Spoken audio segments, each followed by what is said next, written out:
Komisi Pemilihan Umum Kabupaten Pasaman lantik 60 anggota Panitia Pemilihan Kecamatan (PPK) yang akan bertugas pada pemilu tahun 2024. Salah satu yang menjadi perhatian dalam pelantikan adalah salah satu anggota PPK dari Kecamatan Tigonagari yang merupakan penyandang disabilitas.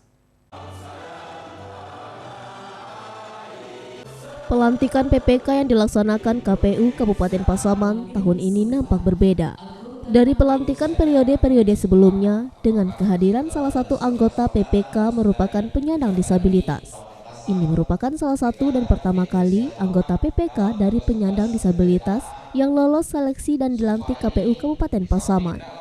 Rodi Andarmi, Ketua KPU Kabupaten Pasaman, mengatakan penerimaan anggota PPK dari penyandang disabilitas merupakan bukti KPU Pasaman memberikan hak yang sama kepada penyandang disabilitas untuk berpartisipasi sebagai penyelenggara pemilu. Rodi juga mengatakan tidak ada fasilitas khusus yang diberikan kepada yang bersangkutan. Penerimaan yang bersangkutan merupakan hasil dari kemampuannya dalam mengikuti tahapan seleksi. Rodi berharap kepada anggota PPK penyandang disabilitas bisa membuktikan kemampuannya dalam menjalankan tugas sebagai PPK, menjadi motivasi kepada kaum disabilitas yang lainnya. Beni Utama, Bupati Pasaman, juga berharap kepada anggota PPK yang dilantik dapat bekerja dengan baik dan mensukseskan pemilu 2024 serta meningkatkan partisipasi pemilih datang ke TPS.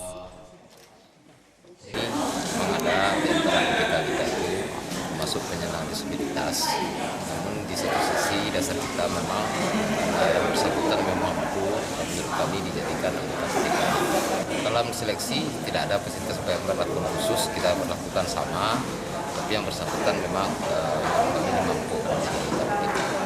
Ya, harapan kita tentu dia bisa melaksanakan tugas dengan sebaik-baiknya tanpa terhalang dengan kondisi fisiknya, sehingga bisa menjalankan seluruh tugas dengan kewajiban sama dengan PPK yang normal.